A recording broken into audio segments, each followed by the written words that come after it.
పంచపాత్రలు అని అంటూ ఉంటాం. నిజానికి ఆచమన పాత్ర అని కూడా దీనికి పేరు. దీంట్లో ఫస్ట్‌ది ఉద్ధరణి. ఈ ఉద్ధరణితోటి మనం ఆచమనం చేస్తుంటాం. ఇది పంచపాత్ర. అలాగే దీనికి హరివేణము అని పేరు. అంటే మనం అక్షతలో నీళ్లు వదిలిపెట్టుకునే పాత్ర. చేతులు ఆచమనం చేసిన తర్వాత కడుక్కున్నప్పుడు మనం ఖచ్చితంగా ఆ పాత్రలో కాకుండా బయట వదిలిపెట్టాలి. లేదా ఒక క్లాత్ మీద వదిలిపెట్టుకోవాలి.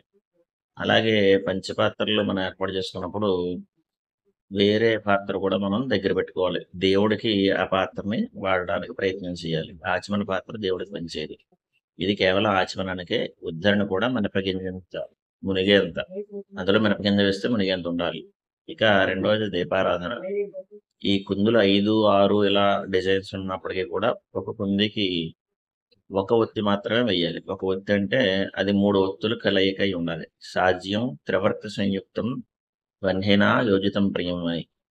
3 ఒత్తుల కలయికగా ఒక ఒత్తిని వెలిగించమని శాస్త్రం చెప్పింది కాబట్టి ఒక కుందికి ఒక ఒత్తి మాత్రమే వెయ్యాలి. మీరు ఎక్కువ ఒత్తులు వేసుకోవాలి అని అనుకుంటే ఎక్కువ కుందులు ఏర్పాటు చేసుకోవాలి. దీంట్లో శ్రేష్టమైన ఆవు నెయ్యి మంచిది. అన్ని విధాలుగా కూడా శుభాలను కలిగిస్తుంది. అలాగే నల్ల నువ్వుల నూనె. ఇది కల్తీలు ఎక్కువగా ఉంటున్నాయి కాబట్టి మనం ఆడించుకోవడం మంచిది. లేదంటే పప్పు నూనె. తెల్ల నువ్వుల నూనెలో కల్తీలు తక్కువ కాబట్టి పప్పు నూనె అయినా సరే దీంట్లో వెలిగించుకున్నట్లయితే మనకి ఇంట్లో నరఘోష, ఈ బంధుఘోష, శత్రుఘోష ఇవన్నీ కూడా తగ్గుతాయి. ఇంటికి కూడా లక్ష్మీప్రదంగా నువ్వుల నూనె చెప్పబడింది.